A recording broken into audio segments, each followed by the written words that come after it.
Volte sozinha, mãe. Estou cansada de você. Essas palavras ecoaram no salão vazio daquele hotel em Londres como um golpe certeiro no peito.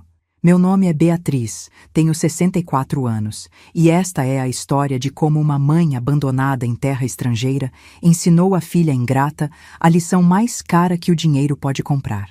As palavras da Amanda ecoaram pelo salão de mármore do hotel como um tapa na cara. Senti meu corpo inteiro tremer. Não de frio, porque o aquecedor estava ligado e eu usava meu casaco de lã bege, aquele que comprei especialmente para essa viagem. Tremi de choque, de vergonha, de dor tão profunda que parecia que alguém tinha enfiado uma faca no meu peito e estava torcendo devagar. Estávamos no lobby do Royal Garden Hotel, em Kensington. Um lugar de 5 estrelas, com lustres de cristal pendurados no teto alto, poltronas de veludo vermelho vinho e aquele cheiro característico de hotéis caros, uma mistura de perfume importado, madeira envernizada e flores frescas. Turistas do mundo inteiro passavam com suas malas de grife. Um casal de ingleses idosos tomava chá na mesinha ao lado. 2 japoneses tiravam fotos da arquitetura. E minha filha, minha única filha, estava ali de pé na minha frente, o dedo em riste apontado para o meu rosto, gritando comigo como se eu fosse uma estranha indesejada. Você é sufocante, controladora. Eu não aguento mais fingir que gosto da sua companhia. Cada palavra era uma pedrada. Sufocante? Eu, que passei os últimos 40 anos da minha vida me desdobrando para garantir que ela tivesse tudo? Controladora? Eu, que sempre deixei ela tomar as próprias decisões, mesmo quando discordava? Fingir que gosta da minha companhia? Aquilo doeu mais que tudo, porque significava que todos os almoços de domingo, todos os cafés da tarde, todas as conversas ao telefone nos últimos anos tinham sido mentira, teatro, obrigação forçada. Tentei falar, mas minha voz saiu fraca, quase um sussurro. Amanda, pelo amor de Deus, vamos conversar no quarto, não aqui. Não, eu vou falar aqui mesmo, você precisa ouvir. Ela estava vermelha, os olhos brilhando de raiva. Usava aquele vestido preto de marca que eu tinha dado de presente no aniversário dela, 3 meses atrás. R$ 2.400. Lembro do valor exato, porque hesitei na hora de passar o cartão, mas pensei, é minha filha, ela merece. Você acha que porque pagou essa viagem pode me controlar? Decidir para onde a gente vai, o que a gente come, que horas a gente sai? Eu só sugeri o restaurante porque você disse que gostava de comida italiana. Minha voz falhou. Senti lágrimas queimando nos olhos, mas engoli a seco, tentando segurar. Sugeriu? Ela deu uma risada amarga, cruel. Você impôs, igual impõe tudo na minha vida desde que eu nasci. Já estou cansada, mãe. Cansada de ser sua bonequinha. Cansada de ter que te agradecer por cada mísero real que você gasta comigo, como se eu tivesse que ficar em dívida eterna. Foi nesse momento que o Tiago apareceu. Meu genro. Ele tinha ido buscar as malas no quarto, enquanto Amanda e eu tomávamos café da manhã. Ou melhor, enquanto eu tomava café e ela reclamava do cardápio, do atendimento, do clima londrino, de tudo. Tiago desceu com as 2 malas grandes, aquelas de marca, com rodinhas silenciosas. Ele é alto, 1,85 m, cabelo grisalho nas têmporas que ele acha charmoso, terno azul marinho sempre impecável. Tem aquele jeito de consultor financeiro bem-sucedido, postura ereta, sorriso profissional, aperto de mão firme. Mas naquele momento, o sorriso tinha sumido. No lugar, uma expressão de desprezo gelado. Amanda, vamos. Nosso táxi já está esperando. Ele olhou para mim de cima a baixo, como se eu fosse algo nojento que tinha grudado na sola do sapato dele. Beatriz, você precisa aprender uma coisa importante. Você já não é mais o centro do universo. As pessoas crescem, seguem em frente, e você ficou para trás. Abri a boca para responder, mas o que eu ia dizer? Meu cérebro tinha virado mingau. Não conseguia processar o que estava acontecendo. Tinha certeza de que ainda estava dormindo, que era um pesadelo horrível e que ia acordar daqui a pouco. Tiago tem razão. Amanda pegou a bolsa dela, uma Prada bege que eu tinha dado no Natal passado. R$ 3.800. Você vive no passado, mãe. Acha que ainda é aquela empresária poderosa, mas hoje você é só uma senhora aposentada chata que não aceita que a vida passou. Eu tenho minha própria família agora. minhas prioridades, e você não está mais no topo da lista. Minha própria família. As palavras ricochetearam no meu peito, como se eu não fosse mais família dela. Como se os 38 anos que dediquei a criar essa menina sozinha, depois que o pai dela me traiu e foi embora, não significassem nada. Como se as noites em claro, quando ela teve catapora aos 5 anos, não existissem. Como se eu não tivesse passado anos costurando de madrugada para pagar a escola particular dela, para garantir que ela tivesse as mesmas oportunidades que as filhas das minhas clientes ricas. Amanda. Moene, tentei de novo, estendendo a mão, mas ela deu um passo para trás como se meu toque queimasse. Não me toca. Estou falando sério, mãe. Pegue suas coisas e volte para o Brasil sozinha. Eu e Tiago vamos aproveitar o resto da viagem sem você. A gente merece uns dias de paz. Tiago já estava empurrando as malas em direção à porta giratória. Amanda o seguiu sem olhar para trás. Eu fiquei ali, sentada naquela poltrona de veludo vermelho, segurando minha bolsa Coach preta no colo, tremendo. Sentia os olhares curiosos dos outros hóspedes. A recepcionista loira atrás do balcão de mármore fingia digitar algo no computador, mas eu sabia que ela tinha visto tudo. O segurança perto da porta desviou o olhar quando nossos olhos se encontraram. Vergonha. Uma vergonha tão grande, tão pesada, que me fez afundar naquela poltrona. Quis desaparecer, virar pó, deixar de existir. Fiquei ali sentada por quanto tempo? 10 minutos? 20? Não sei. O tempo tinha parado. Minha mente estava em loop, repetindo a cena, as palavras cruéis, o desprezo nos olhos dela. Como tinha chegado a esse ponto? Onde foi que eu errei? Eu tinha pagado essa viagem inteira. Comprei as 3 passagens aéreas na classe executiva da British Airways. R$ 43.200 no total. Reservei suítes separadas nesse hotel, 5 estrelas por 7 noites. R$ 56.400. Programei tours privativos pela Torre de Londres, Palácio de Buckingham, um cruzeiro pelo Tâmisa, ingressos para o musical do West End, mais R$ 12.000, sem contar os restaurantes, as compras, os mimos, tudo para que a gente pudesse ter uma semana especial juntas, mãe e filha, como antigamente. Mas não era como antigamente, era? Porque antigamente, quando Amanda era pequena e a gente não tinha dinheiro, ela me olhava com admiração. Quando eu crescer, quero ser igual a você, mãe, ela dizia, sentada no chão da nossa sala minúscula no Jabaquara, me vendo costurar vestidos de festa até 2 da manhã. Eu sorria cansada e prometia: você vai ser melhor que eu, meu amor. Você vai estudar, vai ter oportunidades que eu nunca tive. E ela teve. Paguei colégio particular, Pueri Domus. 17 anos de mensalidades que somaram mais de R$ 250.000. Quando ela quis fazer intercâmbio no Canadá aos 16 anos, vendi metade das minhas ações da confecção para bancar os 6 meses lá fora. R$ 82.000. Faculdade de Publicidade na ISPM, 4 anos, R$ 320.000. Apartamento de presente quando ela se casou com o Tiago, uma cobertura de 190 metros quadrados nos jardins, R$ 1.200.000 à vista. Fiz as contas mentalmente ali, sentada naquela poltrona, enquanto turistas felizes passavam por mim. Somando tudo, educação, moradia, viagens, presentes, mesadas quando ela estava apertada, eu tinha investido mais de R$ 2 milhões na minha filha ao longo desses 38 anos. 2 milhões. Dinheiro que eu tinha suado, tijolo por tijolo, construindo meu negócio de confecção do zero. E o retorno? Ela me abandonando sozinha em Londres, a 7.000 quilômetros de casa, como se eu fosse lixo. Finalmente consegui me levantar. Minhas pernas estavam bambas. Fui até o elevador. Apertei o botão para o 10º andar. A cabine era espelhada. Me vi refletida e não reconheci a mulher ali.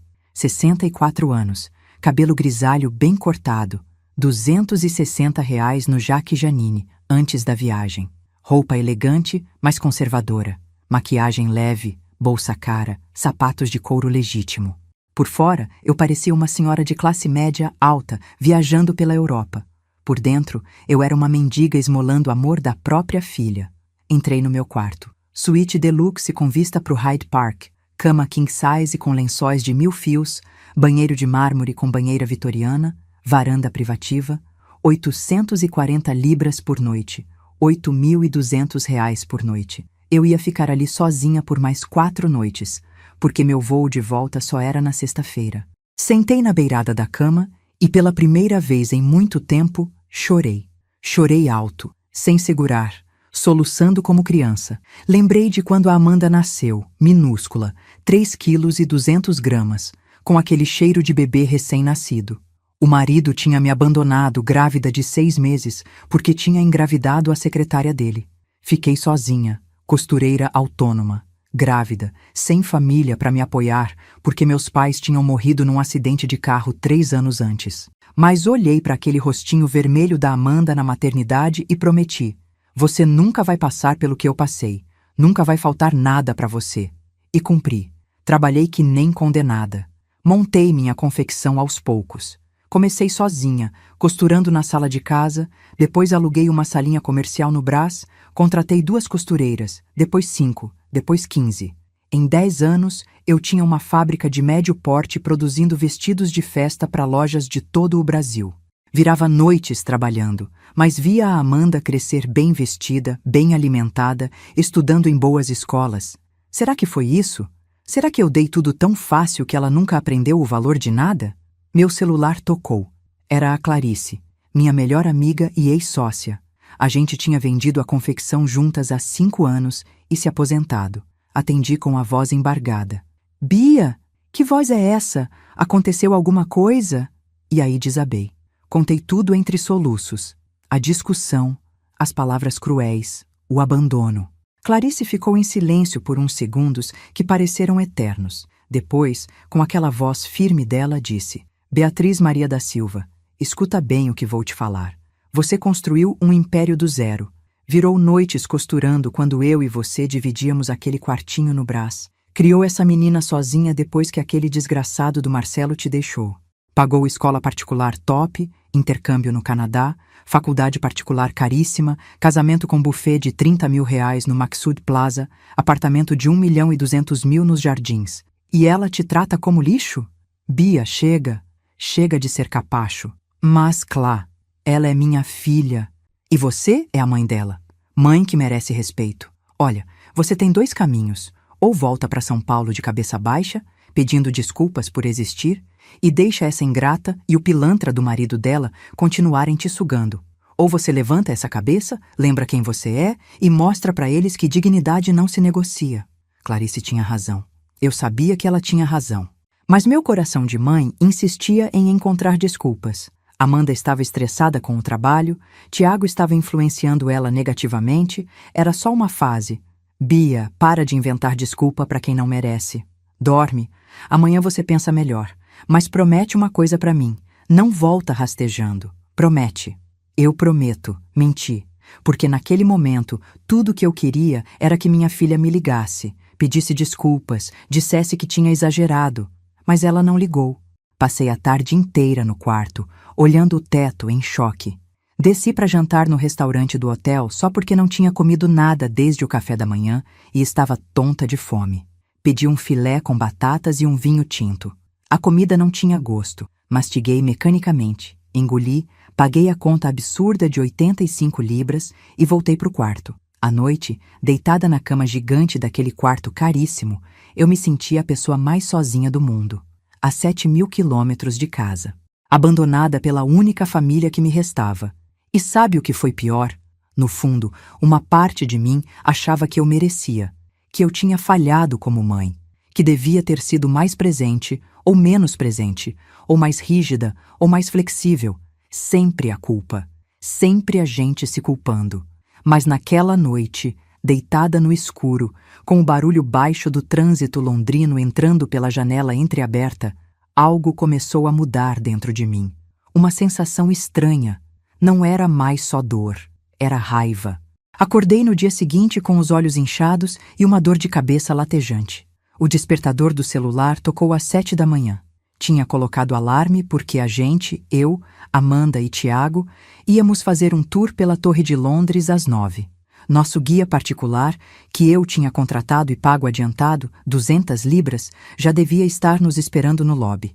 Mas Amanda e Tiago tinham ido embora. E eu estava sozinha. Desliguei o alarme.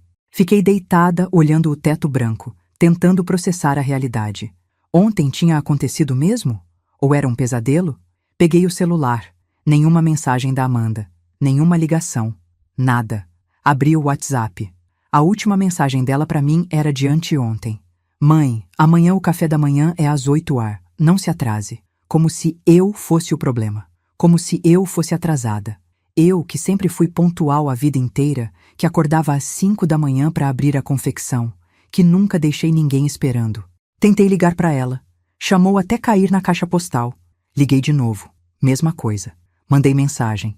Amanda, filha, a gente precisa conversar. Por favor. 2 tiques cinzas. Ela nem visualizou. Levantei da cama e fui até a janela. Lá embaixo, o Hyde Park estava lindo sob o sol fraco da manhã londrina. Pessoas correndo, passeando com cachorros, empurrando carrinhos de bebê. Vida normal. Todo mundo seguindo suas rotinas. E eu, uma mulher de 64 anos, presa num hotel de luxo em outro continente, invisível para a única pessoa que deveria se importar comigo. Desci para o café da manhã só porque tinha pago por ele e minha educação de mulher pobre que virou remediada não me permitia desperdiçar comida. O restaurante estava cheio, famílias felizes, casais apaixonados, grupos de amigas rindo. Eu sentei sozinha numa mesinha de canto, pedi ovos mexidos e torradas que não conseguia engolir direito e voltei para o quarto. O resto do dia foi um borrão. Liguei para Amanda mais 5 vezes. Nada. Mandei mensagens. Nada. Liguei para o Tiago. Ele atendeu no 3º toque. Beatriz. A voz dele era fria, impaciente. Tiago, pelo amor de Deus, onde vocês estão? A gente precisa conversar, isso está ridículo. Beatriz. Você não entendeu ontem? A Amanda deixou claro. Ela precisa de espaço. A gente vai curtir o resto da viagem e você volta para o Brasil no seu voo. Simples assim. Mas eu paguei tudo. As passagens de vocês, os hotéis. E nós somos gratos. O tom dele era condescendente, como se estivesse falando com criança pirracenta. Mas gratidão não significa escravidão, entende? Você não comprou a gente, Beatriz. Você pode ter pagado, mas isso não te dá o direito de controlar nossas vidas. Eu não estou tentando controlar nada. Eu só queria ter uns dias legais com minha filha. Ela não quer. Silêncio. Olha, vou ser honesto com você porque alguém precisa ser. Amanda não aguenta mais. Você é sufocante. Sempre foi. Fica ligando 20 vezes por dia, dando palpite em tudo, bancando tudo e depois jogando na cara. Ah, mas eu paguei sua faculdade. Ah, mas eu dei o apartamento. A gente está cansado. Então faz o seguinte, curte aí seu hotel caro, faz suas comprinhas e na sexta você pega seu aviãozinho de volta para o Brasil. A vida continua. E desligou na minha cara. Fiquei olhando para o celular em choque. Jogando na cara? Eu nunca joguei nada na cara dela. Nunca. Eu oferecia as coisas. Filha, deixa eu te ajudar com a faculdade.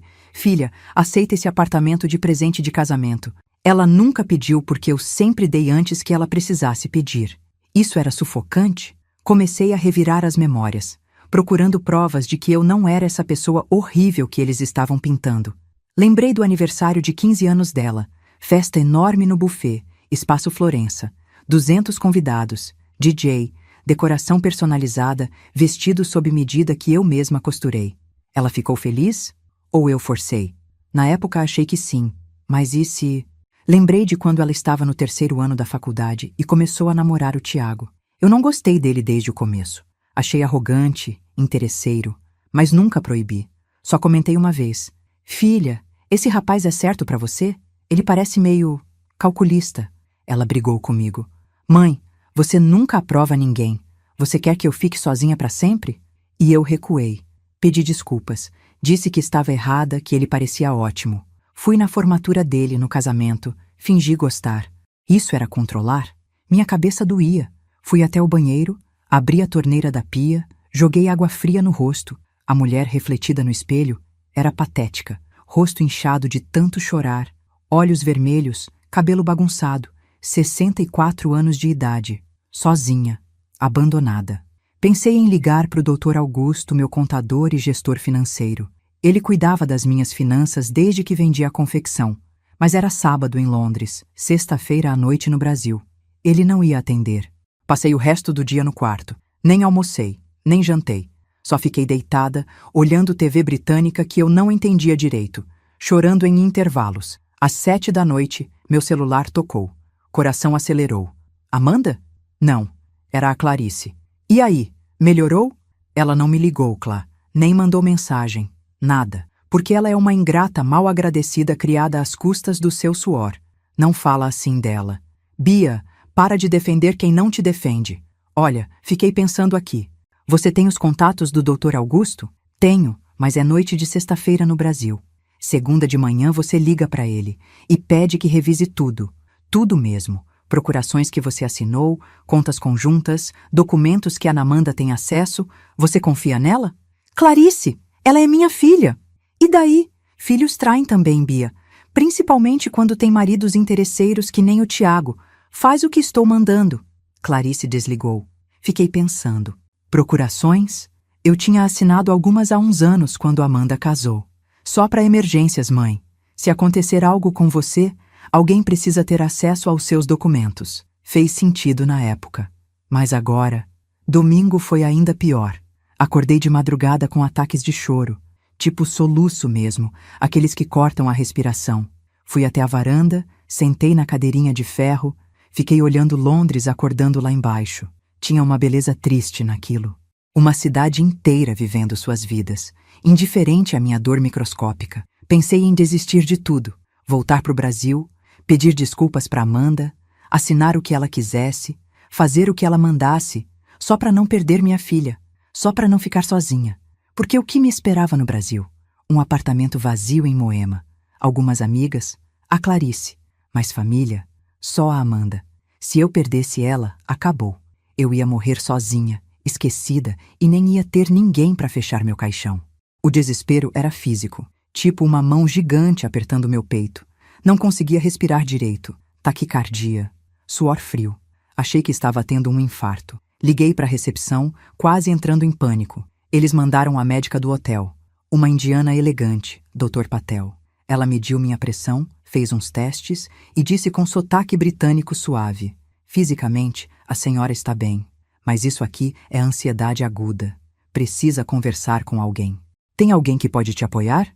Expliquei resumidamente. Ela ouviu com atenção, balançou a cabeça e disse algo que mexeu comigo. Sabe o que vejo muito aqui no hotel? Pessoas sozinhas. Turistas que viajam para fugir de problemas em casa. E sabe o que aprendi? Às vezes o pior lugar do mundo é estar rodeado de gente que te trata mal. E o melhor lugar é estar sozinho, mas em paz. Ela me receitou um calmante suave e saiu. Fiquei pensando nas palavras dela. Sozinha, mas em paz. Será que dava para ser feliz sozinha? Segunda-feira de manhã, hora do Brasil, liguei para o Dr. Augusto. Ele atendeu com aquela voz séria e profissional dele. Dona Beatriz, como está Londres? Doutor Augusto, preciso que o senhor faça algo urgente para mim. Contei a situação. Ouvi o suspiro pesado dele do outro lado da linha. Dona Beatriz, eu vinha tentando falar com a senhora sobre isso há meses. Meu estômago gelou. Sobre o quê? Nos últimos 6 meses, Amanda e Tiago me procuraram 3 vezes. Queriam acesso completo às suas contas, alegando que a senhora estava confusa, esquecida, que precisava de ajuda para gerenciar suas finanças. Confusa? Eu? Exatamente o que eu disse a eles. A senhora é lúcida, organizada, sempre foi. Eu recusei dar acesso, mas eles insistiram. Chegaram a sugerir que eu estava sendo irresponsável por não proteger seus bens. Senti o chão sumir. Que mais? Tem as procurações que a senhora assinou há 5 anos. São amplas demais, dona Beatriz. Dão poder para Amanda movimentar contas, vender bens, fazer transações. Tecnicamente, ela não precisa da minha autorização para nada. Mas nunca usei isso. Não, mas o documento existe. E tem mais uma coisa. Ele hesitou. Recebi uma consulta de um escritório de advocacia há 3 meses, perguntando sobre procedimentos de interdição judicial. Interdição? Que é isso? É quando a justiça declara alguém incapaz de gerir os próprios bens e nomeia um curador. Geralmente usado para idosos com Alzheimer, problemas psiquiátricos graves. Perguntei de quem era a consulta. Me disseram que não podiam revelar, mas... Reconheci o nome do advogado. É primo do Tiago.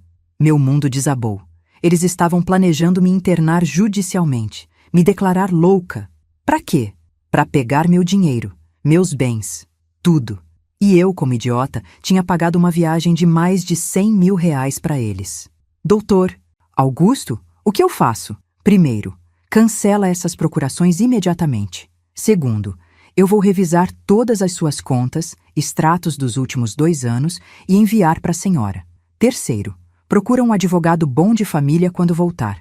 Quarto, e isso é importante, não assina nada que eles pedirem. Nada. Passei o dia inteiro em choque. Dr. Augusto me mandou um monte de documentos digitalizados por e-mail. Quando abri, tomei um susto. Tinha movimentações que eu não reconhecia. Transferências pequenas, 1.000 reais aqui, 2.000 ali, sempre da minha conta para a conta conjunta da Amanda e do Tiago. Somando tudo nos últimos 18 meses, eram 43.600 reais. Pequeno perto do que eu tinha, mas não era o valor, era o princípio. Eles estavam tirando dinheiro sem pedir autorização. E tinha mais, 3 tentativas de empréstimo usando meu CPF como avalista. Dr. Augusto tinha negado todas, mas a tentativa existiu. Liguei para ele de novo. Cancela tudo. Procurações, cartões adicionais, acesso às contas, tudo. Agora. Ele cuidou de tudo pela internet. Em 2 horas estava feito. Amanda não tinha mais acesso a nada. E aí eu lembrei. A cobertura nos jardins. Eu tinha comprado, mas tinha colocado no nome dela? Liguei para o Dr. Augusto de novo. O apartamento está no nome da Amanda? Ele checou.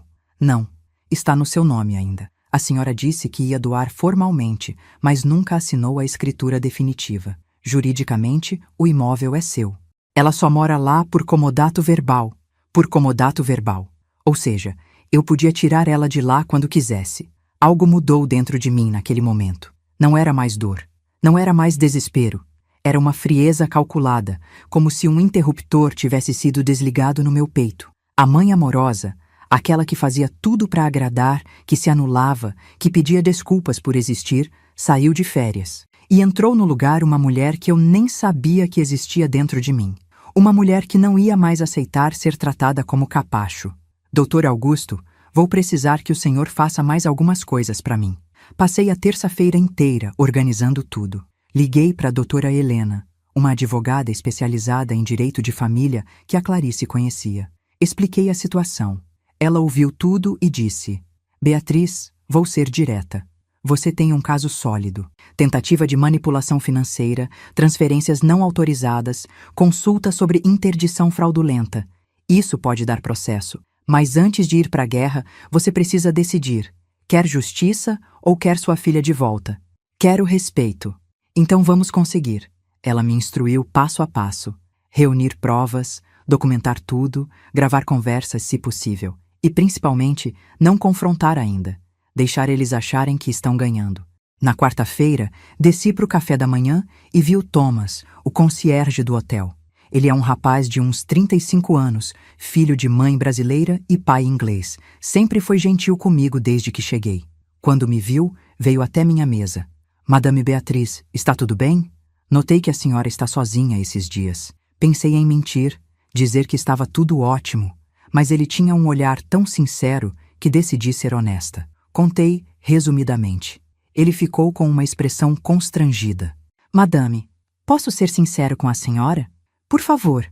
Eu ouvi a discussão na sexta-feira. Todo mundo no lobby ouviu. Foi desagradável. Sinto muito pela senhora. Ele hesitou. E ouvi mais uma coisa. No sábado à noite, sua filha e o marido dela voltaram aqui para o bar do hotel. Eu estava trabalhando na recepção, mas o bar é logo ali ao lado. Ele apontou. Eles estavam rindo, alto, comentando que finalmente a senhora ia aprender a lição e parar de bancar a rainha. Que a senhora voltaria com o rabo entre as pernas e assinaria os papéis que eles queriam. Meu sangue gelou, mas ao mesmo tempo algo muito estranho aconteceu. Eu sorri. Não um sorriso feliz, um sorriso perigoso. Eles disseram isso? Sim, madame. E mencionaram algo sobre, depois disso, ela vai entender quem manda. Desculpe trazer essas notícias, mas achei que a senhora deveria saber. Thomas, muito obrigada. De verdade. Subi para o quarto e liguei para a doutora Helena. Relatei o que Thomas tinha ouvido. Perfeito. Isso confirma a premeditação. Guarda o nome desse rapaz, a gente pode precisar dele como testemunha se isso escalar. Passei o resto do dia arquitetando. Revisei todos os documentos que Dr. Augusto tinha enviado. Fiz anotações, cruzei datas. Descobri que as transferências não autorizadas tinham começado exatamente 3 meses depois do casamento. Coincidência? Não. O Tiago tinha entrado na vida dela e aos poucos foi plantando essa ideia de que eu era o problema. Lembrei de um jantar 1 ano atrás na casa deles. Eu tinha levado um bolo de cenoura, aquele que a Amanda sempre amou desde pequena. O Tiago fez uma cara e disse: Beatriz, não precisava. A gente está de dieta. A Amanda riu sem graça e mudou de assunto. Na época, engoli a seco. Achei que era sensibilidade minha. Mas agora eu via. Ele estava me desmoralizando aos poucos, me tornando a chata, a intrometida, a velha inconveniente. Quinta-feira de manhã. Meu último dia completo em Londres antes do voo de sexta à noite. Acordei diferente. Tomei banho demorado, me arrumei com capricho, coloquei um vestido vermelho lindo que tinha comprado na Harrods no primeiro dia de viagem. Antes de tudo desmoronar, passei batom, perfume, desci, tomei café da manhã tranquila e saí para caminhar por Londres. Pela primeira vez desde que tinha chegado, prestei atenção na cidade. Era linda. O Tâmisa brilhando sob o sol raro de inverno. As pontes históricas. O Big Ben. Entrei num museu, o British Museum, e passei horas olhando múmias egípcias, esculturas gregas, história humana resumida em salas silenciosas. Sentei num café charmoso em Covent Garden, pedi um cappuccino com um pedaço de torta de maçã e fiquei ali, observando as pessoas. Turistas tirando fotos, casais de mãos dadas, uma mulher da minha idade lendo um livro sozinha numa mesa de canto, sorrindo para algo na página. E percebi, dava para ser feliz sozinha. Dava para existir sem implorar afeto, sem me diminuir, sem aceitar migalhas emocionais. Voltei pro hotel no final da tarde, leve. Pela primeira vez em dias, não chorei. Na sexta-feira de manhã, fiz check-out. O Thomas me ajudou com as malas e disse: Madame, foi um prazer conhecê-la. E se me permite um conselho, a senhora merece coisa melhor. Obrigada, Thomas. Pode deixar que vou conseguir. No táxi a caminho do aeroporto de Heathrow, meu celular tocou. Era Amanda. Primeiro toque, segundo, terceiro. Atendi. Mãe! A voz dela estava estranha, apertada. Sim? Mãe, o que você fez? Fingi inocência. Fiz o quê, Amanda? Meu cartão foi recusado hoje de manhã. Tentei sacar dinheiro e não consegui. Liguei para o banco e disseram que a conta conjunta foi encerrada.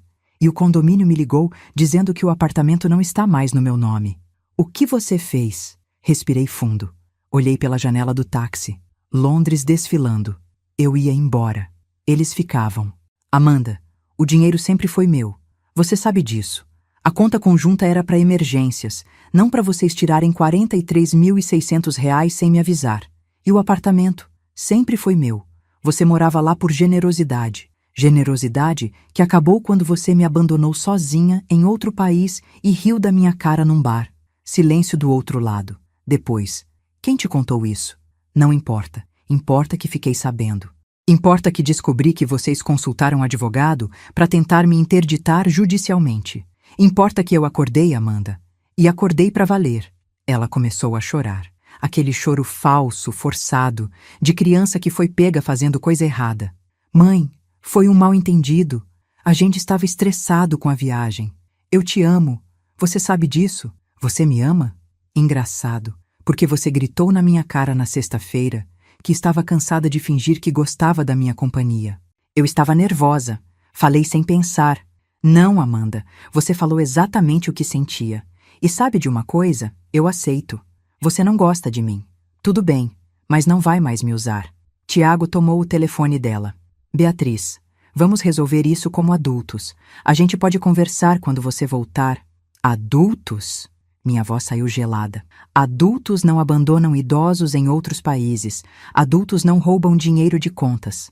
Adultos não tentam interditar sogras saudáveis para roubar patrimônio. Adultos não falsificam transferências bancárias. Ouvi o silêncio dele. Depois mais baixo. Como você descobriu? Você me subestimou, Tiago. Achou que eu era burra. Uma velhinha boba, apaixonada pela filha, fácil de manipular. Mas eu construí um negócio do zero. Virei empresária quando você ainda estava na faculdade pagando cerveja com mesada dos papais. Não me subestime de novo. Beatriz, olha. Não, você olha. Minha advogada tem todas as provas. Transferências não autorizadas, tentativa de interdição fraudulenta, tudo. A gente pode resolver isso de duas formas. Ou vocês somem da minha vida voluntariamente, ou eu processo vocês e torno isso público. Escolham. Desliguei. Minhas mãos tremiam, mas não de medo, de adrenalina, de poder. O voo foi tranquilo. Classe executiva, vinho francês, filme bobo. Dormi quase o caminho todo. Quando o avião pousou no aeroporto de Guarulhos às 8 da manhã de sábado, eu estava renovada. Clarice me buscou. Quando me viu saindo do desembarque, ela correu e me abraçou. E aí? Conseguiu? Consegui. No carro, a caminho de casa, contei tudo. Ela bateu palma. Bia, você voltou. A Beatriz guerreira que eu conheci há 40 anos. Pensei que tinha sumido. Estava escondida embaixo de um monte de culpa maternal. Mas ela voltou.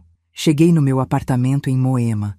3 quartos, varanda com vista para o parque, decoração que eu mesma tinha escolhido. Meu espaço, minha paz. E adivinha quem estava na portaria esperando? Amanda. Vi minha filha antes mesmo de descer do carro da Clarice. Ela estava sentada num banquinho de madeira na área de espera da portaria do prédio, abraçada na própria mala pequena. Usava uma calça jeans desbotada e uma blusa de frio cinza, sem maquiagem, o cabelo preso num coque desleixado, olheiras profundas. Parecia que tinha envelhecido 10 anos em uma semana. Quando me viu, levantou num pulo. Mãe! Clarice segurou meu braço. Quer que eu fique? Não precisa, Clá. Obrigada. Ela me deu um beijo na testa e sussurrou. Firme. Não cede. Desci do carro, peguei minha mala e caminhei até a entrada do prédio. O seu José, porteiro que trabalhava ali há 15 anos, me cumprimentou. Dona Beatriz, bem-vinda de volta.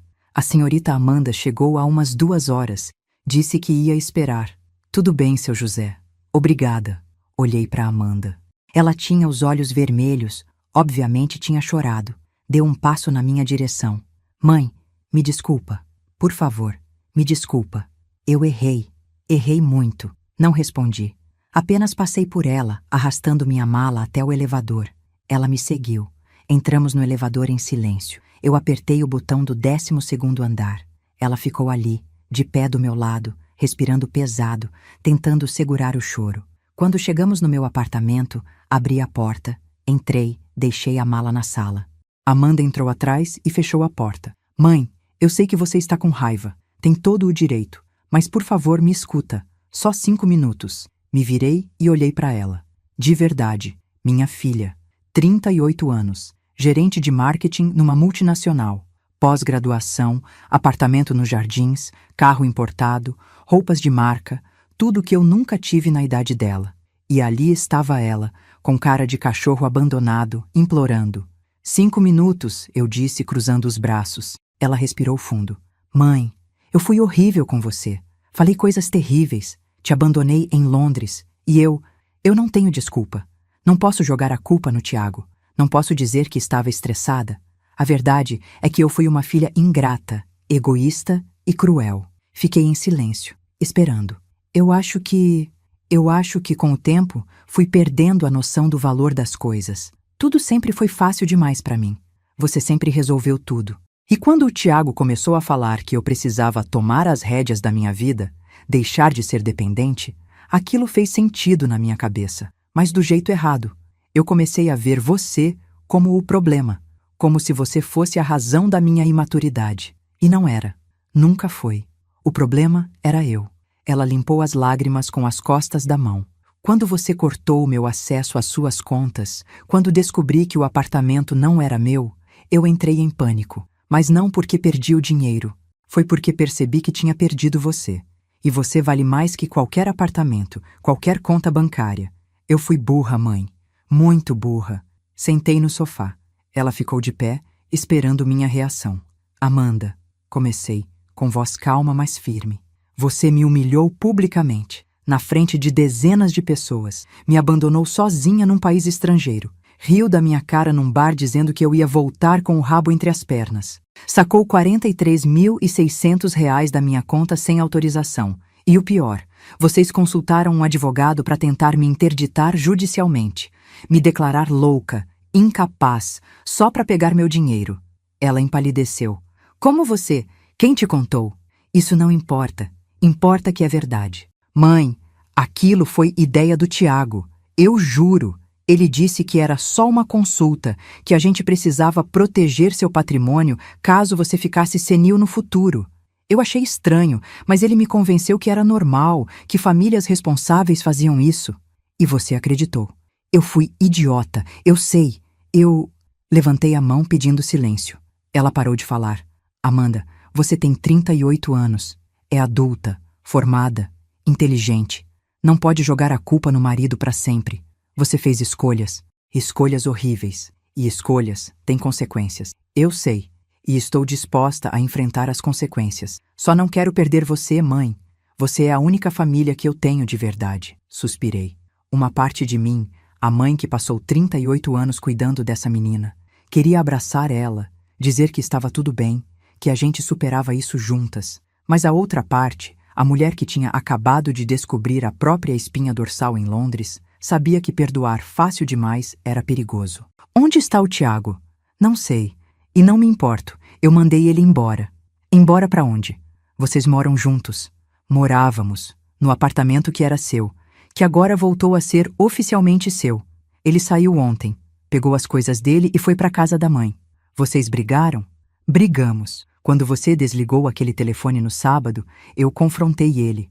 Perguntei sobre a interdição, sobre o dinheiro que sumiu da conta, sobre tudo.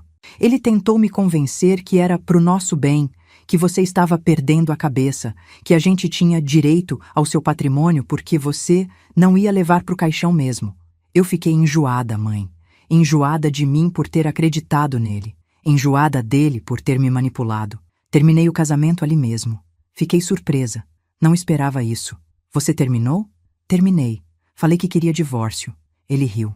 Disse que eu ia me arrepender, que sem o dinheiro da mamãezinha eu ia quebrar, que eu não sabia viver sem ser sustentada. E sabe o que foi pior? Ele tinha razão. Eu nunca paguei minhas próprias contas de verdade. Tudo sempre veio de você. Amanda sentou no chão, na frente do sofá, cansada. Mãe, quando você cortou meu acesso a tudo, eu tive que olhar para minha própria vida pela primeira vez. E sabe o que vi? Dívidas. Eu e o Tiago temos dívidas enormes, cartões de crédito estourados, financiamento de carro atrasado, empréstimo consignado. A gente ganhava bem. Os dois juntos traziam uns 38 mil reais por mês, mas gastava 50. E a diferença vinha de você, das suas ajudinhas, dos presentinhos, dos valores que a gente tirava daquela conta conjunta. Eu não sabia disso. Achava que eles eram financeiramente estáveis. Quanto vocês devem? Ela hesitou. Depois disse num fio de voz. 132 mil reais. Como? Cartões, empréstimos, cheque especial. O Tiago gostava de viver bem. Restaurantes caros, roupas de marca, viagens. Eu entrava na onda. E quando apertava, a gente pegava um pouquinho da sua conta. Só até o bônus sair, a gente dizia. Mas o bônus nunca chegava, ou chegava e já estava comprometido. Senti raiva, mas também uma tristeza profunda. Minha filha tinha virado isso. Uma adulta endividada, dependente, manipulada. E agora? O que você vai fazer? Vou pagar. Sozinha. Já cancelei todos os cartões. Cortei as assinaturas de streaming, clube, academia chique. Vou vender meu carro e comprar um usado. Vou alugar um apartamento menor. E vou trabalhar. De verdade, sem esperar que alguém me salve. Olhei para ela. Havia sinceridade ali? Ou era desespero? Difícil saber. Mãe, ela disse com voz embargada, eu não estou pedindo dinheiro. Eu sei que não mereço. Estou pedindo uma chance de provar que posso ser uma filha melhor, uma pessoa melhor. Não precisa me perdoar agora, nem semana que vem. Mas, por favor, não me tira da sua vida completamente. Fiquei em silêncio por um tempo longo. Depois levantei. Estou cansada. Foi um voo longo. Você pode ir. Ela levantou também, limpou o rosto. Posso te ligar? Semana que vem? Pode. Obrigada. Ela caminhou até a porta. Antes de sair, se virou. Mãe, eu te amo. De verdade. Desculpa ter demorado tanto para perceber o que eu tinha. Fechou a porta e saiu. Fiquei ali, sozinha no meu apartamento silencioso, processando. Será que ela estava falando a verdade? Ou era manipulação para voltar a ter acesso aos meus bens? Não sabia. E por mais que meu coração de mãe quisesse acreditar, minha cabeça agora era mais cautelosa. Liguei para a doutora Helena, minha advogada. Contei sobre a visita da Amanda. Beatriz, toma cuidado. Pode ser arrependimento genuíno ou pode ser tática. Mantém distância por enquanto. Deixa ela provar com ações, não com palavras. Na segunda-feira, comecei a reconstruir minha rotina. Academia, encontros com amigas. Voltei para o clube de leitura que tinha abandonado há 2 anos porque não tinha tempo. Mentira, tinha tempo, mas a Amanda sempre precisava de alguma coisa e eu largava tudo. Marquei jantar com a Clarice, com a Mariana, com a Vera, amigas antigas que eu tinha negligenciado. E foi numa terça-feira, durante um almoço com a Mariana, num restaurante no Itaim, que recebi uma ligação estranha. Número desconhecido. Quase não atendi, mas algo me fez aceitar a chamada. Alô? Dona Beatriz? Era uma voz masculina, jovem. Sim, quem fala? Meu nome é Rafael. Sou contador no escritório Silva em Associados. A senhora não me conhece, mas eu trabalho com o Tiago, seu ex-genro. Meu corpo inteiro ficou alerta. E o que o senhor quer? Dona Beatriz, eu estou ligando porque... Olha, isso é antiético da minha parte. Posso até perder meu emprego se descobrirem, mas minha consciência não deixa. A senhora parece ser uma pessoa decente e o que está acontecendo não está certo. Do que o senhor está falando? Ouvi ele respirar fundo do outro lado. O Tiago me procurou há 3 meses. Pediu que eu ajudasse ele a organizar alguns documentos sobre a senhora. Relatórios médicos falsos, atestados de incapacidade, laudos psiquiátricos forjados, tudo para embasar um processo de interdição. Senti o sangue gelar nas veias. O quê? Ele queria me pagar R$ 20.000 para fazer isso. Eu recusei. Disse que era antiético e possivelmente ilegal. Ele ficou bravo, disse que eu era fraco, que todo mundo tem seu preço. Depois disso, ele procurou outros contadores e encontrou um que topou. Quem? Um tal de Valdir Cunha. Escritório pequeno em Osasco. Faz trabalho sujo para quem paga bem. O Tiago pagou R$ 35.000 para ele fabricar os documentos. Eu sei porque vi o comprovante de transferência acidentalmente numa reunião. Anotei tudo no guardanapo do restaurante. A Mariana me olhava preocupada. Fiz um sinal para ela de já te explico. Rafael, por que está me contando isso? Porque o Tiago comentou numa mesa de bar semana passada, bêbado, que ia finalizar o plano em breve, que a velha já tinha caído na armadilha em Londres e que agora era só apertar o cerco. Ele riu, fez piada, chamou a senhora de galinha dos ovos de ouro. Me deu nojo. E a Amanda? Minha filha estava envolvida? Silêncio. Depois, no começo acho que sim. Ela participava das reuniões, mas nas últimas semanas ela começou a questionar. Ouvi uma discussão deles por telefone, o Tiago gritando que ela estava ficando mole, que era agora ou nunca. Não sei se ela está envolvida ainda. Minha cabeça girava. Rafael, o senhor pode me enviar provas disso? E-mails, mensagens, qualquer coisa?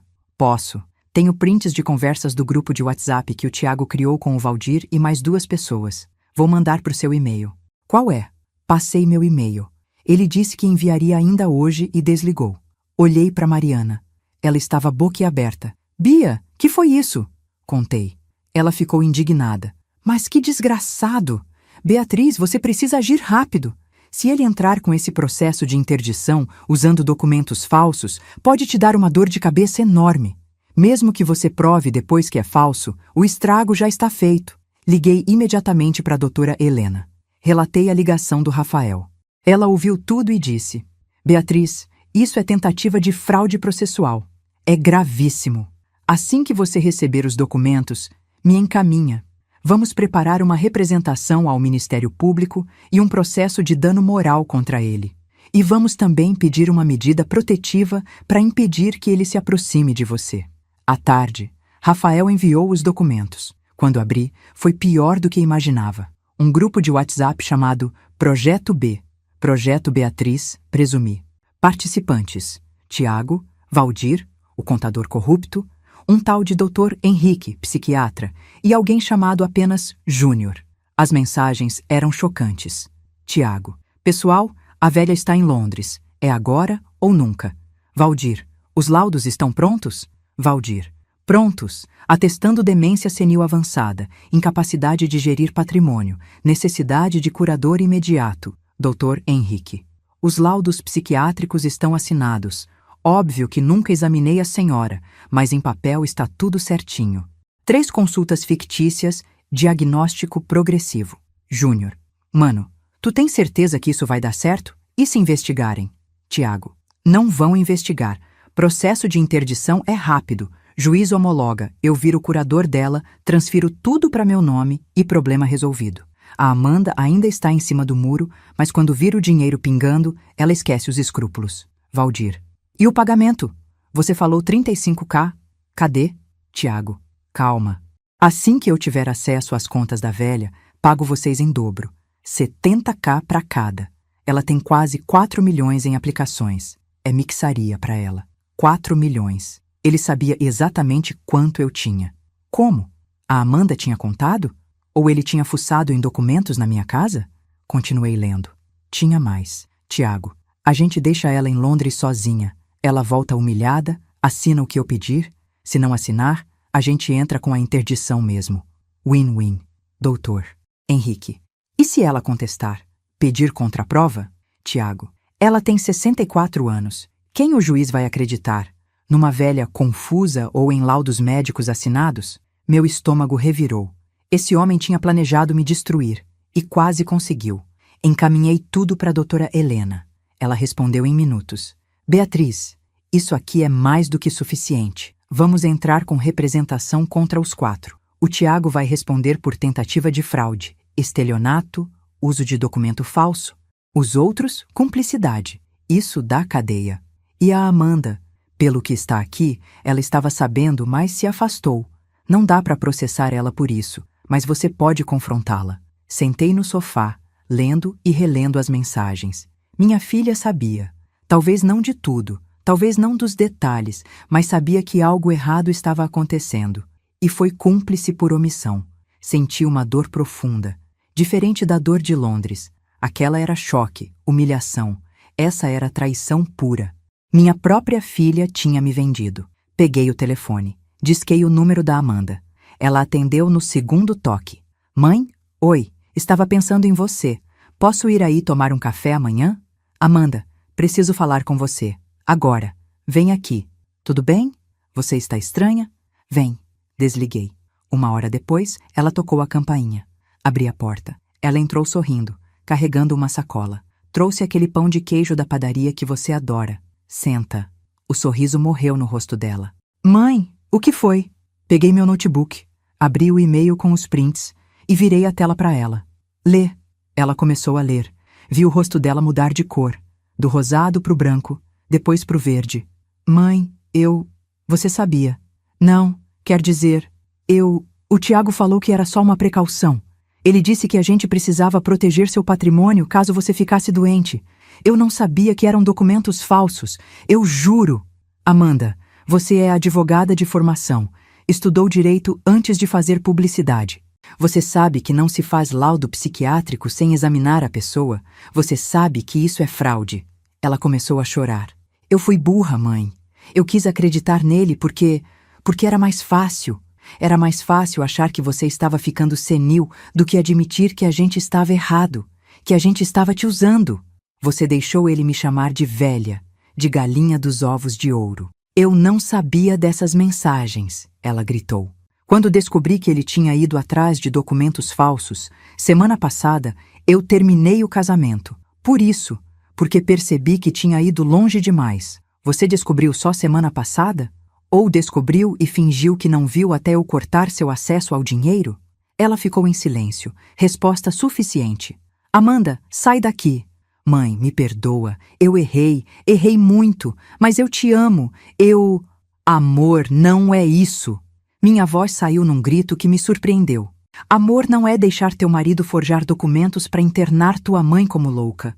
Amor não é arrancar 43 mil reais escondido. Amor não é me abandonar em Londres rindo depois. Isso não é amor, Amanda. Isso é ganância disfarçada de afeto. Ela soluçava. Eu sei. Você tem razão. Eu sou um monstro. Eu mereço que você me odeie. Eu não te odeio. E isso é o pior, porque seria mais fácil se eu odiasse. Mas eu não consigo. Você é minha filha. Eu te carreguei na barriga. Te amamentei. Cuidei de você quando estava doente. Te ensinei a ler, a andar de bicicleta. Te consolei quando o primeiro namorado terminou com você. Como eu te odeio, mas como eu confio em você de novo. Amanda caiu de joelhos no chão, chorando desesperada. Eu não sei, mãe.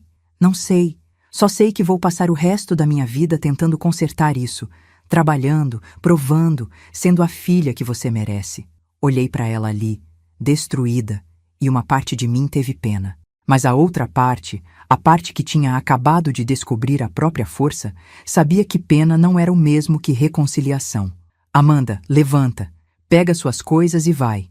Ela levantou, limpou o rosto, pegou a bolsa. Na porta se virou. Mãe, só mais uma coisa. Aquele apartamento que era seu, que eu morava, tem uma caixa no closet. No canto esquerdo, em cima. Abre ela. Tem coisas lá dentro que vão te interessar. Que coisas? Documentos, comprovantes, coisas que eu guardei sem o Tiago saber, achando que um dia ia precisar me proteger dele. Agora você pode usar. E saiu. Fiquei parada no meio da sala por 10 minutos. Depois liguei para o Dr. Augusto. Preciso entrar naquela cobertura nos jardins hoje ainda. É sua, dona Beatriz. A senhora tem as chaves? Tenho. Fui até lá. O prédio era chique. Portaria 24 horas, segurança, área de lazer completa. Subi até o apartamento no 14º andar. A cobertura que eu tinha comprado 7 anos atrás como presente de casamento para Amanda. Entrei.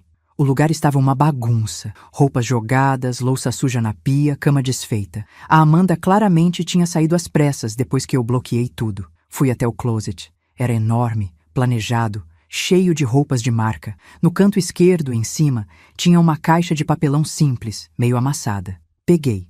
Abri. Dentro, uma pilha de documentos. Comecei a folhear e meu queixo caiu. Extratos bancários da conta conjunta do Tiago com outra mulher. Uma tal de Fernanda. Transferências mensais, R$ 10.000. Pagamento de aluguel de um apartamento na Vila Madalena. Contas de restaurantes, hotéis, joias. Tiago tinha uma amante e estava bancando ela com o dinheiro que tirava de mim. Tinha mais. Comprovantes de dívidas em casas de apostas online. R$ 142.000 perdidos em menos de um ano. Contratos de empréstimos com agiotas, juros absurdos, ameaças de cobrança. E o pior, prints de conversas entre Tiago e a tal Fernanda. Ele dizendo que logo ia resolver a situação da sogra e eles iam poder viver de boa com a grana dela. Amanda sabia de tudo isso e guardou as provas. Por quê? Para se proteger? Ou porque no fundo ainda tinha um pingo de decência? Fotografei tudo com meu celular. Enviei para a doutora Helena. Ela respondeu em caps lock. Beatriz, isso aqui enterra ele. Vamos processar por tudo. Dano moral, fraude, estelionato, bigamia, se ele for casado com ela, tudo. Saí do apartamento com a caixa. No elevador encontrei a vizinha do andar de baixo, Dona Márcia, uma senhora elegante de uns 70 anos. Beatriz, que saudade! Faz tempo que não te vejo. Pois é, Dona Márcia, estive viajando. Ah, que bom! E sua filha? Ela saiu de mudança? Mais ou menos. Está se reorganizando. Ela baixou a voz como quem vai contar fofoca. Olha, não queria me meter, mas aquele marido dela, Bia, ele trazia uma moça aqui direto, tipo, toda semana. Eu via do meu apartamento quando eles chegavam. Uma morena alta, bonita. Eles entravam de mãos dadas. Sua filha nunca estava em casa nesses dias. Eu quase te contei 1000 vezes, mas não sabia se devia... Dona Márcia, a senhora fez certo em me contar agora. No carro, voltando para casa, eu processava tudo. Tiago não era só um manipulador.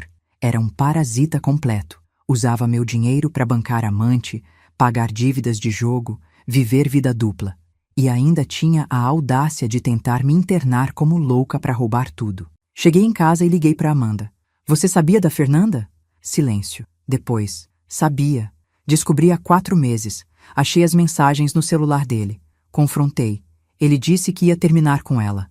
Mentiu. E você continuou casada com ele? Eu estava com vergonha, mãe.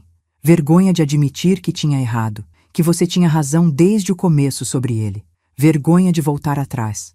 Então fingi que estava tudo bem e foquei em conseguir o máximo possível antes do casamento afundar de vez. Foi horrível. Eu me tornei uma pessoa horrível. Por que não pediu ajuda? Porque... Ela hesitou. Porque pedir ajuda significava admitir que eu precisava de você. E eu passei os últimos 3 anos tentando provar que não precisava, que era independente, adulta. Foi orgulho burro, mãe. E me destruiu. Desliguei. Fui tomar banho. Debaixo do chuveiro, chorei. Não de tristeza, de alívio, porque finalmente eu via tudo com clareza. Minha filha não era má. Era fraca, imatura. Tinha tomado decisões péssimas, mas tinha guardado as provas. Tinha, no final das contas, escolhido o lado certo. Tarde, mas tinha escolhido. Na quinta-feira, marquei uma reunião no meu apartamento. Convidei doutora Helena, advogada, doutor Augusto, contador, Clarice, melhor amiga e testemunha, e Amanda. Quando Amanda chegou, viu todo mundo e ficou pálida. Mãe, o que é isso? Senta. Ela sentou. Parecia uma ré no tribunal. Doutora. Helena começou. Amanda, sua mãe me contratou para organizar a situação jurídica envolvendo você e seu ex-marido. Vou ser direta. Temos provas suficientes para processar o Tiago por múltiplos delitos: fraude processual, estelionato, falsificação de documentos, apropriação indébita. Ele pode pegar de 4 a 8 anos de prisão. Amanda engoliu seco. Eu sei. Você estava ciente dos planos dele? Parcialmente. No começo achei que era só paranoia dele. Depois percebi que era sério. Quando descobri os documentos falsos, terminei o casamento. Por que não denunciou? Porque eu tinha medo. Medo de ser acusada como cúmplice. Medo de perder tudo. Medo de ter que admitir o que tinha me tornado. Doutora Helena olhou para mim. Eu assenti. Ela continuou. Sua mãe decidiu não processar você. Não porque você não merece, mas porque ela ainda acredita que você pode mudar. No entanto, existem condições. Quais? Respirei fundo e falei. Primeira condição. Você vai pagar as próprias dívidas, sozinha. Não vou dar um centavo, nem emprestar, nem perdoar. Você vai trabalhar, cortar gastos e quitar tudo. Ela concordou com a cabeça. Segunda condição. Terapia. Obrigatória. 2 vezes por semana. Vou pagar, mas você tem que ir, sem falta. Porque o problema não é só financeiro, é emocional. Eu aceito. Terceira condição, distância. Por 6 meses, a gente não se vê pessoalmente. Podemos conversar por telefone 1 vez por semana, 15 minutos. Mas não vem aqui, não pede para almoçar, não aparece de surpresa, eu preciso desse espaço. Vi os olhos dela encherem de lágrimas, mas ela engoliu e disse, entendo e aceito. Quarta condição. Depois desses 6 meses, se você cumprir tudo, a gente reavalia. Mas a relação não vai ser mais como antes. Não vou ser mais a mãe banco. Vou ser a mãe pessoa. E você vai ser a filha pessoa. Com limites, com respeito mútuo. Eu quero isso, mãe. De verdade. Doutor Augusto entrou na conversa. Amanda, como contador da sua mãe, vou monitorar qualquer tentativa de acesso não autorizado. Qualquer coisa suspeita, nós tomamos medidas legais imediatas. Está claro? Claríssimo. Clarice, que até então estava quieta, falou. Menina, sua mãe está te dando uma segunda chance que muita gente não daria. Não estraga, porque se você estragar, vai me ter como inimiga também. E eu sou bem menos tolerante que ela. Amanda olhou para mim com os olhos marejados. Obrigada, mãe. Eu não vou decepcionar você de novo. Juro pela minha vida. Todos saíram. Fiquei sozinha no apartamento. Olhei pela janela. O sol estava se pondo sobre São Paulo. A cidade gigante, indiferente, seguindo seu ritmo. E pela primeira vez em muito tempo, senti paz. 2 semanas depois, recebi uma notificação de citação judicial. Tiago tinha entrado com o processo de interdição contra mim, usando os laudos falsos. Liguei imediatamente para a doutora Helena. Ela estava esperando. Ele caiu na armadilha. Armadilha? A gente sabia que ele ia fazer isso. Agora que ele protocolou os documentos falsos em juízo, a gente tem ele na mão. Apresentei hoje de manhã uma contestação incluindo todas as provas, os prints do WhatsApp, os laudos verdadeiros de médicos de verdade atestando sua plena capacidade, perícia grafotécnica provando que as assinaturas nos laudos dele são falsificadas. O juiz já suspendeu o processo e determinou investigação. O Ministério Público já foi acionado. Senti um arrepio. E agora? Agora a gente espera a justiça agir. Mas tem mais uma coisa. Consegui um mandado de busca e apreensão pro apartamento dele. A polícia vai lá amanhã de manhã. Vão apreender computadores, celulares, documentos. Se encontrarem evidências de outros golpes, e vão encontrar, ele se afunda mais ainda. Na manhã seguinte, doutor, Augusto me ligou empolgado. Dona Beatriz, o apartamento da Vila Madalena que o Tiago paga para a amante está em nome de uma empresa fantasma, e essa empresa tem dívidas na Receita Federal de R$ 187 mil. Eles vão penhorar os bens. As coisas estavam se desenrolando sozinhas, como dominós caindo. Na terça-feira, Amanda me ligou. Mãe, o Tiago me ligou. Está desesperado. Perdeu o emprego porque a empresa descobriu que ele usava a posição dele para fazer consultorias paralelas não declaradas. A amante terminou com ele quando descobriu que ele está quebrado. A mãe dele expulsou ele de casa porque não aguenta as cobranças de agiota. Ele está morando num hotel barato em Santo Amaro. E você está me contando isso por quê? Porque ele pediu para eu interceder com você. Disse que vai largar tudo, sumir se você não processar ele. Que vai embora pro interior, recomeçar longe. O que você respondeu? Que ele se vire. Que eu não sou mais mulher dele e que ele cavou a própria cova. Senti orgulho. Pequeno, mas real. Muito bem. Mãe, tem mais uma coisa. Ele me ameaçou. Disse que se ele cair, vai me levar junto. Que vai contar pro juiz que eu sabia de tudo desde o começo. Deixa ele falar. Você tem as provas de que se afastou a tempo, e eu tenho a caixa de documentos que você guardou. Mostra que você, no final, fez a coisa certa. Obrigada, mãe. Na sexta-feira à noite, tocaram a campainha do meu apartamento. Era uma entrega de cartório. Abri o envelope.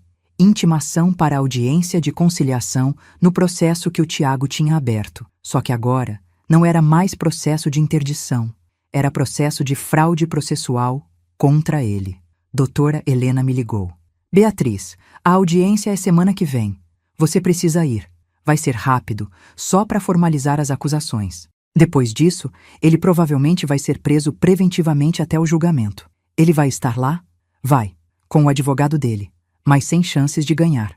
Cheguei no dia da audiência vestida com meu melhor tailleur, cabelo impecável, maquiagem leve mas elegante. Queria que ele me visse não como vítima, mas como a mulher que sobreviveu à tentativa dele de me destruir. Entrei na sala de audiências. Era pequena, mesa redonda, juiz, escrevente, advogados, e lá estava ele, Tiago. Barba por fazer, terno amassado, olheiras profundas. Quando me viu, desviou o olhar. O juiz começou. Estamos aqui para tratar do caso de tentativa de interdição fraudulenta movida pelo senhor Tiago Costa contra a senhora Beatriz Maria da Silva. Senhor Tiago, o senhor tem ciência das acusações contra você? Tenho, excelência. O senhor deseja se manifestar? O advogado do Tiago, um homem baixinho e suado, tentou. Excelência, meu cliente alega que foi induzido a erro por terceiros. Terceiros que ele contratou e pagou. Doutora Helena cortou. Temos prints provando que ele coordenou tudo. O juiz folheou os autos. De fato, as provas são robustas. Senhor Tiago, a senhora Beatriz poderia requerer sua prisão preventiva imediata. No entanto, ela optou por uma proposta de acordo. A senhora quer apresentar? Doutora Helena se levantou. Sim, excelência. Minha cliente propõe o seguinte. O senhor Tiago retira imediatamente todos os processos contra ela, assina a confissão de dívida de R$ 300 mil referentes a danos morais, a serem pagos em 120 parcelas, e se compromete a não se aproximar a menos de 500 metros da minha cliente pelo resto da vida.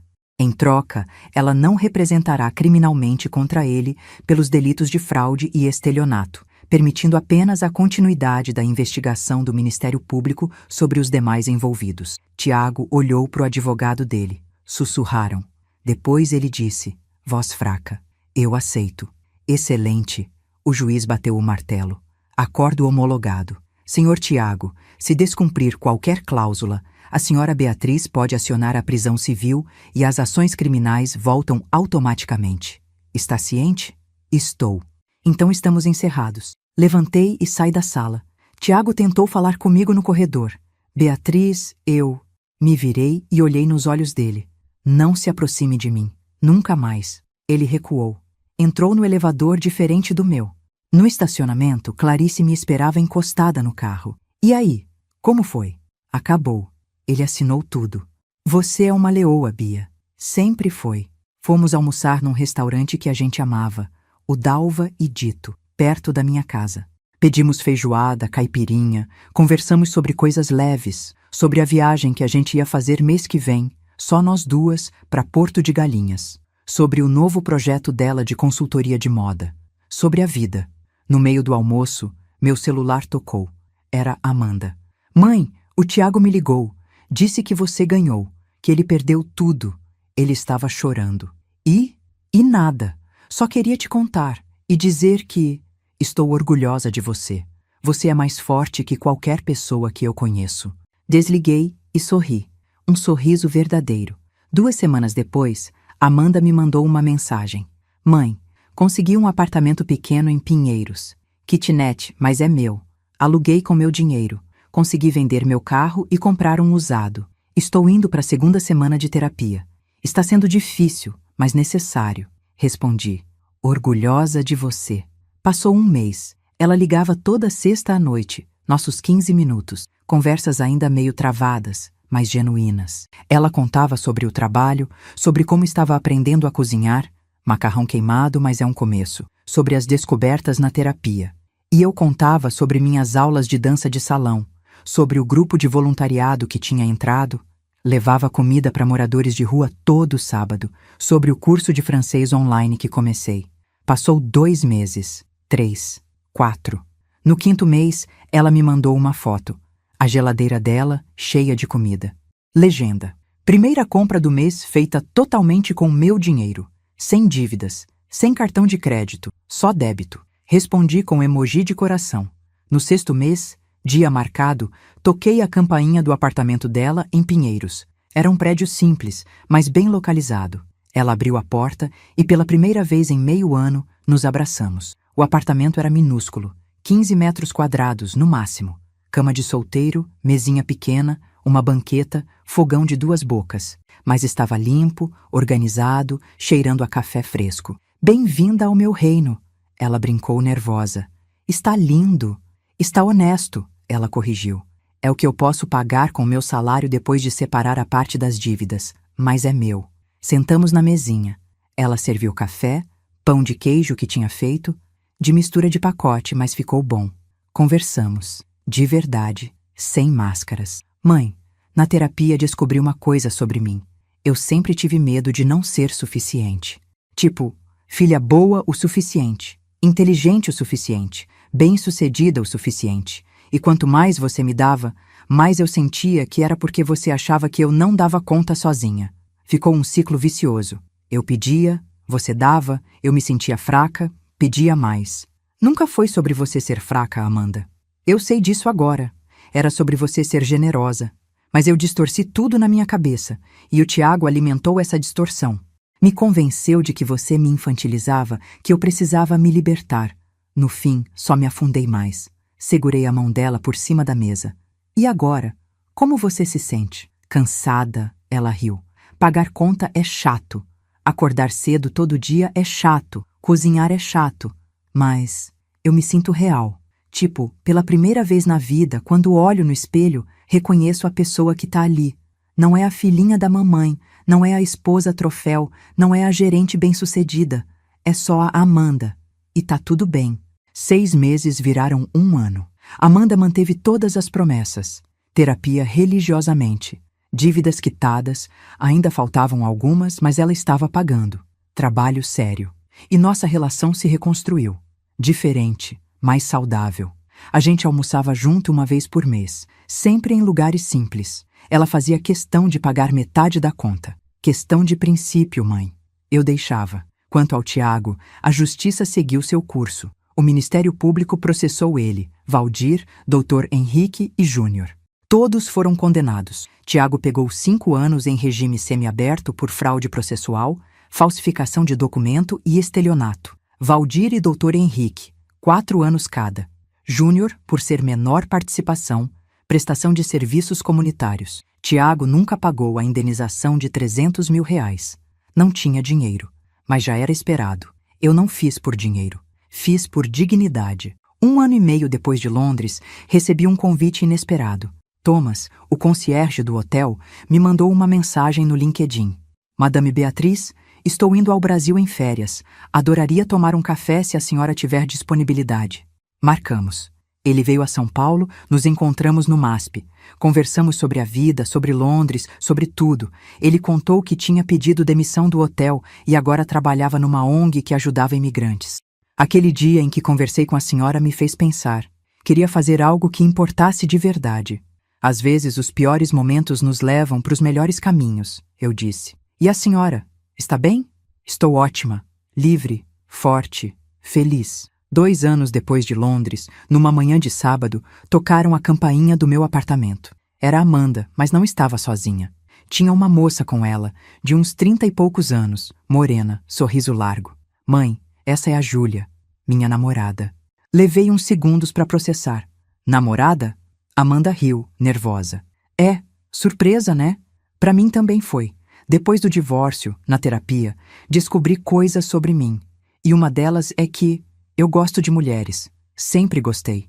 Mas reprimi a vida inteira, porque achava que era errado, que você ia ficar decepcionada, que ia manchar nossa imagem perfeita. Casei com o Tiago porque era o que eu achava que devia fazer, mas não era o que eu queria. Olhei para Júlia. Ela apertou a mão da Amanda, solidária. Amanda, eu disse sorrindo, a única coisa que me decepciona é você esconder quem você é. De resto, eu só quero que você seja feliz. E se a Júlia te faz feliz, então bem-vinda à família. Júlia me abraçou. Obrigada, dona Beatriz. Fizemos café, conversamos, rimos. Pela primeira vez em muito tempo, tivemos um dia de família de verdade. Sem máscaras, sem mentiras, sem dinheiro no meio. Hoje, 3 anos depois de Londres, vivo minha vida. Não por ninguém. Por mim. Viajo quando quero. Leio, danço, faço trabalho voluntário. Tenho amigas, atividades, propósito. Amanda está bem. Mora com a Júlia num apartamento em Perdizes, ainda pequeno, mas maior que a kitnet. Trabalha duro. Planeja casar no próximo ano. Casamento civil simples, ela já avisou. E nossa relação é sólida, porque é construída em respeito, não em dependência. Mês passado, a gente estava almoçando num restaurante no Jardim Europa, quando Amanda me perguntou: Mãe, você se arrepende de ter cortado meu acesso ao dinheiro, de ter me forçado a crescer do jeito duro? Pensei bastante antes de responder. Me arrependo de não ter feito isso antes. Te fazer crescer não foi crueldade. Foi o maior ato de amor que eu podia ter dado. Ela sorriu. Obrigada por não desistir de mim mesmo quando eu desisti de você. Se você está me ouvindo agora e se vê nessa história, seja como a mãe sufocada, seja como a filha perdida, escuta bem. Dignidade não se negocia. Amor verdadeiro não vem com preço. E às vezes, perder alguém temporariamente é a única forma de não perdê-los para sempre. Eu poderia ter voltado de Londres destruída. Poderia ter aceitado as migalhas emocionais que me ofereciam. Poderia ter continuado sendo a mãe banco, a galinha dos ovos de ouro. Mas escolhi me respeitar. Escolhi me valorizar. E sabe o que aconteceu? A pessoa que eu mais amava no mundo me respeitou de volta. Demorou. Doeu. Mas aconteceu. Então, se alguém te trata como invisível, como descartável, como algo que só vale pelo que você pode oferecer financeiramente, corte. Corte de vez. Porque você vale mais que qualquer conta bancária. Você vale pelo que é, não pelo que tem. E se você é a pessoa que está usando alguém, sugando, manipulando, pare. Antes que você perca a única coisa que dinheiro nenhum compra de volta. A chance de olhar no espelho e gostar de quem você vê. Quem me conhece hoje não acredita que eu já fui aquela mulher sentada sozinha num hotel em Londres, abandonada e humilhada. Mas fui. E transformei aquela dor na minha maior força. Você também pode. Se essa história tocou seu coração, compartilhe com alguém que precisa ouvir isso. E se inscreve aqui no canal para mais histórias de recomeço e dignidade. A próxima pode ser a que você precisa ouvir hoje. E agora, clica na história que está passando na sua tela. Tenho certeza que você vai gostar.